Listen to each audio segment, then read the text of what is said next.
हाय मैं टोपा डैंग। शबरी को आश्रम सौंप कर जब मतंग ऋषि देवलोक जाने लगे तो शबरी ने कहा, महाराज मैं अकेले यहाँ क्या करूंगी, मुझे भी ले चलो। तब मतंग ऋषि बोले, नहीं बेटा, आपको यहीं रहना है। शबरी की उम्र उस टाइम 10 वर्ष थी। उन्होंने बोला बेटा, यहाँ पे भगवान आएंगे, तुम्हारे आश्रम में भगवान आएंगे, तुम्हें उनकी प्रतीक्षा करना है, तब आएंगे।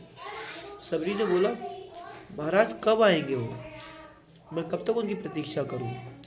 तब मतंग ऋषि घुटनों के बल हुए और शबरी के पैरों में पड़ गए और उन्होंने देखा। तब उन्होंने सब देखा, जब पैरों में पड़ गए तो देवगण सारे देवता लोग ये सोचने लगे, ये क्या, एक ऋषि और एक गुरु भक्त के चरणों में, अपने चेले के चरणों में, लेकिन वो कुछ नहीं बोले उनके तेज के सामने। तो उन्होंने अंदाजा लगा के बताया कि प्रिय भक्त, अभी तो दशरथ का विवाह भी नहीं हुआ है, पहले दशरथ का विवाह होगा तब प्रतीक्षा करनी पड़ेगी, फिर कौशल्या से विवाह होगा उनका, फिर प्रतीक्षा करनी पड़ेगी, फिर सुमित्रा से विवाह होगा, फिर प्रतीक्षा करनी पड़ेगी, फिर कैकई से विवाह होगा, फिर प्रतीक्षा करनी पड़ेगी, तब राम होंगे, फिर राम की शादी सीता से होगी, फिर उन्हें 14 वर्ष का वनवास होगा और उसके बाद वो ढूंढते हुए तुम्हारे आश्रम में जरूर आएंगे।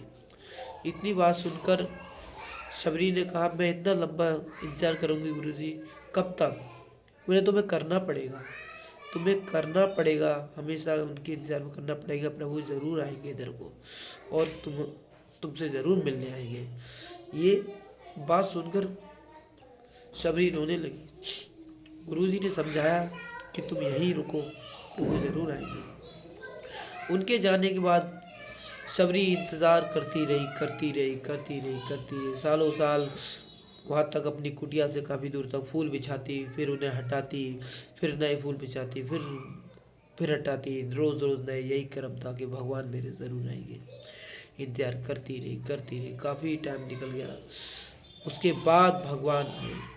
शबरी का गला अवरुद्ध हो गया, आवाज़ नहीं निकली गले से और बोलना तक नहीं गया। बोलने के बाद आगे कुछ जवाब ही नहीं निकला। उसके बाद भगवान मुस्कुराए। तब शबरी ने कहा, भगवान मुझे आपका इंतज़ार था, मुझे पता था आप ज़रूर आएंगे। शबरी बूढ़ी हो चुकी थी, कमर झुक गई थी, आंखों से भी ठीक नहीं दिख रहा था, बाल सफ़ेद हो गए थे, शरीर नाम मात्र ढांचा रह गया था, लेकिन इंतज़ार ख़त्म नहीं हुआ था। शबरी ने कहा, मुझे पता था आप ज़रूर आओगे।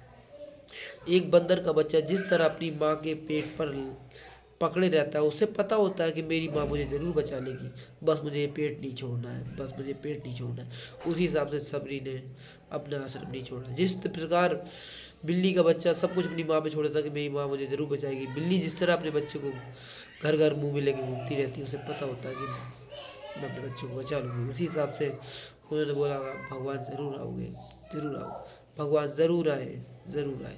शबरी ने बोला कि मुझे गुरुजी ने बताया था कि जब राम आए तो उन्हें बताना, उनकी सुग्रीव से मित्रता करने को बोलना, मित्रता करें उनसे, तब बाली जो है उससे मुक्त कराएं सुग्रीव को, और तब वो रावण पे चढ़ाई करके तो सीता माँ को दिलाएंगे।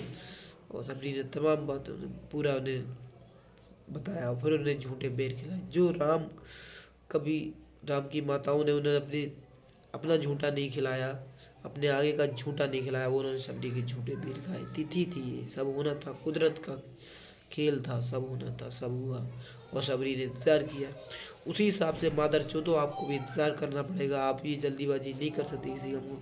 ओसड़ी वालों, थोड़ा इंतजार करके अपना करियर सेटल करो, ये करो, तुम्हें इसी तरह भाग दौड़ में कुत्ते की तरह मर जाओगे। जल्दीबाजी नहीं करो। जय हो।